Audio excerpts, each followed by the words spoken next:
თქვენ იცით რომ 10 თებერვალს ვანო სარაჯიშვილის სახელობის კონსერვატორიაში გაიმართება კონცერტი, რომელიც აკადემიური გუნდის დირიჟორობის კათედრის 90 წლის იუბილეს ეძღვნება. მეც ღონისძიების შესახებ გვიამბობს თბილისის სახელმწიფო კონსერვატორიის აკადემიური გუნდის დირიჟორობის მიმართულების ასისტენტ პროფესორი და ეროვნული სასახლის მუსიკალური მიმართულების ხელმძღვანელი ომარ ბურდული. შემოგვიერთება ახლა სტუდიაში. ძალიან დიდი მადლობა რომ მოხვედით ჩვენთან სტუდიაში. კონცერტი იმართება თქვენი ორგანიზებით, თქვენ ხართ ასე ვთქვათ ორგანიზატორი ამ კონცერტის ჩატარების და ის აკადემიური გუნდის დირიჟორობის კათედრის 90 წლის იუბილეს ეძღვნება. მეტი რომ გვიანბობთ ამ კათედრის შესახებ და ამ კათედრის მნიშვნელობაზეც ვისაუბროთ აუცილებლად. მოგესალმებით პირველ რიგში, მადლობა მოწვევისთვის. როგორც უკვე აღნიშნეთ, წელს აღინიშნება აკადემიური გუნდის დირიჟორობის მიმართულების კათედრის 90 წლის იუბილე, რომლის ისტორიული მნიშვნელობა არის შეუფასებელი და ასევე ფასდაუდებელია. ზოგიერთი ქვეყანა არ არის. ასევე ფასდაუდებელია ღვაწლმოსილი მუსიკოსების მოღვაწეობა, რომლებიც ათეულობით წლების მანძილზე წარმოადგენდნენ ამ კათედრას და შრომობდნენ მისი განვითარებისთვის. კონსერვატორია დაარსდა 1917 წელს და ცოტა უფრო მოგვიანებით 1935 წელს ჩამოყალიბდა საგუნდო კათედრა. მანამდე არსებობდა საგუნდო კლასი, როგორც კი კონსერვატორია დაარსდა, არსებობდა საგუნდო კლასი, მაგრამ აი კათედრის სახე არ ქონდა და აი ამ საგუნდო კლასმა ნიადაგი მოუმზადა, რომ 35 წელს ჩამოყალიბებულიყო ეს კათედრა. თავიდან ამ საგუნდო კლასს ხელმძღვანელობდა პოლიკარპე ფალიაშვილი. ამ საგუნდო კლასთან ერთად უკვე არსებობდა სტუდენტური გუნდი, რომლებიც აქტიურად იღებულობდნენ კონცერტებში მონაწილეობას. ამ გუნდს ხელმძღვანელობდა გიორგი ხახანაშვილი და უკვე როდესაც 35 წელს ჩამოყალიბდა კათედრა, გიორგი ხახანაშვილი იყო ასევე კათედრის ხელმძღვანელი, შემდეგ იყო ვახტანგ ფალიაშვილი, შემდეგ იყო იოსებ კეჭაყმაძე, რომელიც ცნობილი იოსებ კეჭაყმაძე კიდევ არის მნიშვნელოვანი ის, რომ ყველაზე დიდი ხნის მანძილზე 27 წლის მანძილზე ხელმძღვანელობდა ამ კათედრას. შემდეგ იყო მაესტრო შალომ მოსიძე და დღეს უკვე 2021 წლიდან ხელმძღვანელობს ლია ჭონიშვილი, რომელიც ასევე ჩემი გამზრდელია კონსერვატორიაში, მისი კლასი დავამთავრე. და აი სწორედ ამ კათედრის იუბილე აღინიშნება 10 თებერვალს. კონცერტში მონაწილეობას ღებულობს 3 კოლექტივი. თბილისის გოგონათა გუნდი, თბილისის ქალთა გუნდი, რომელიც ხშირად არის ხოლმე თქვენი სტუმარი. მეტი გვიამბეთ მათ შესახებ ამ სამ საგუნდო კოლექტივზე, რომელიც მონაწილეობას მიიღებს. პირველი გუნდი, რომელსაც მე ხელმძღვანელობდი და ჩამოყალიბეს, არის თბილისის ქალთა გუნდი, რომელიც თბილისის გოგონათა გუნდის სახელით არსებობდა 5 წლის მანძილზე და შემდეგ უკვე ქალთა გუნდის სახელით გამოდივართ კონცერტებზე.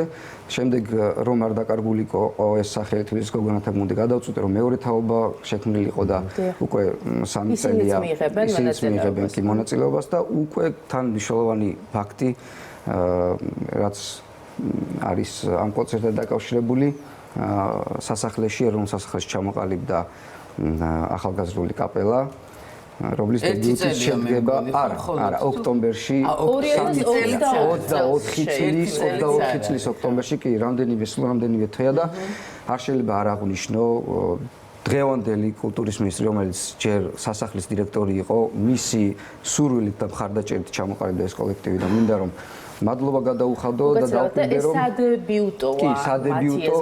სადებიუტო გამოსვლა კი და დავკვირდე რომ ყველაფერს გავაკეთებთ იმისთვის, რომ იყოს ეს გუნდი კონკურენტუნარიანი და აქტიურად იყოს ჩართული ყველანაირ კულტურულ ღონისძიებებში. მადლობა ასევე ეკუთვნის ახლანდელ დირექტორს სასახლის ქალბატონ ნინო ყიფიანს, რომელიც ასევე დიდი ენთუზიაზმით და დიდი მხარდაჭერით გამოირჩევა. ჩვენ გვაქვს ყველანაირი პირობა იმისთვის, რომ განვითარდეთ და ძალიან კარგი. ძალიან კარგი და ისა გეხმარებიან ამაში და თქვენ გაქვთ სურვილი რომ განვითარდეთ ბუნებრივია და აი სწორედ მივედით იქამდე რომ ვისაუბროთ სამომავლო გეგმებზე. როგორი იქნება თქვენი სამომავლო გეგმები თუ გაქვთ გაწერილი? იცით სამომავლო გეგმები ზოგადად რაც სურს რომ იყოს, ეს არის კონკურენტუნარიანი გუნდის შექმნა, აქტიურად ჩართვა კულტურულ ღონისძიებებში.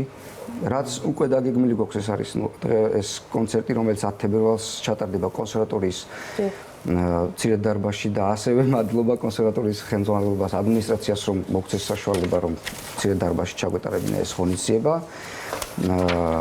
და ჩვენი გეგმები უკავშირდება სურს, რომ წელს უკვე მივიღოთ მონაწილეობა საგუნდო მუსიკის ფესტივალში, საგუნდო მუსიკის ეროვნულ კონკურსში, რომელიც საგუნდო საზოგადოება ატარებს.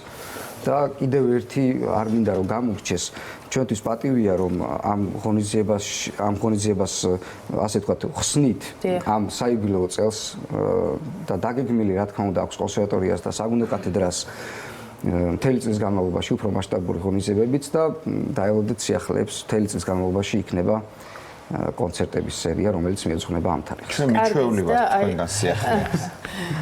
და აი კონცერტთან დაკავშირებით რომ ვისაუბროთ კვლავ პროგრამაზე, რა შესრულდება ამ კონცერტზე, თუ გაქვთ პროგრამა შედგენილი უკვე გამზადებული ალბათ გაქვთ, სამზადისი როგორ არის, როგორ მიმდინარეობს, ამაზეც ორი სიტყვით მოვიწყოთ. ჩემთვის ცოტა რთულია, იმიტომ რომ სამი კოლექტივი გამომყავს და ესეთი სიტუაცია ჯერმე არ მქონია. მარტო იმას რომ გუნდის დაბარება, გამღერება, იმის რეპეტიცია, ამას არ დააგვიანო ეს ჩაიცვით. მე შემიძლია დაგეხმარო სადირიჟორო ამბავში გამოცდილება თქვენს გუნდთან. გამოცდილება გაქვთ ნამდვილად. სადირიჟოროს და თავ მოყრამ ხალხს. ხო, ჩემთვის ცოტა რთულია და პირველია რომ აი სამ კოლექტივს ერთ კონცერტში სხვადასხვა დროს სხვადასხვა კონცერტში ლირიული გადახვევა. წარფს რო აწევთ ერთს არ არის საკმარისი? კი, ხო? ამაზე მე ვერ გიპასუხებ. მაგაზე გოგოები მოვიყვანოთ. რაც შეეხება პროგრამას, პროგრამა ნამდვილად მრავალფეროვანი იქნება, იმიტომ რომ არის გოგონათა გუნდი, ქალთა გუნდი, სხვადასხვა ტიპის გუნდებია, შერეული გუნდი, ასევე რეპერტუარიც განსხვავებული იქნება. როგორც ქართულ საგუნდო მუსიკას წარმოადგენთ, ისევე დასავლეთ ევროპელი კომპოზიტორების ნაწარმოებებს და ფიქრობ, რომ საინტერესო კონცერტი გამოვა. დასწრება თავისუფალი იქნება და ველოდებით საგუნდო მუსიკის მოყვარულებს 10 თებერვალს საღამოს 7 საათზე კონსერვატორიის და მოყვარულებს. ჩვენ ბევრი დირიჟორი ვიცით, ვინც მღერის. ბილეთების შესახებაც გითხავთ. დასწრება თავისუფალი იქნება. უბილეთოთ. ყველასთვის არის უბილეთო. ძალიან იმიტომ რომ ბევრი ადამიანი უბილეთოზე უფრო არ არის ხოლმე ადგილები მე თუ. იგი ნამდვილად ასე რომ 10 თებერვალს მუსიკის მოყვარულებს დიდი სიამოვნება ელით. ორდღეშია. ქალბატონ ნინოსთან ერთად ყველანი მოვიდა. ორ დღეში. გელოდებით. ძალიან დიდი მადლობა. მადლობა დავეშვიდობოთ ომარ ბურჯულს და მადლობა ვუთხრათ ჩვენთან სტუდიაში მობრძანებისთვის. მადლობა წარმატებისთვის. როგორც გოგოდერძი მაგნიშნა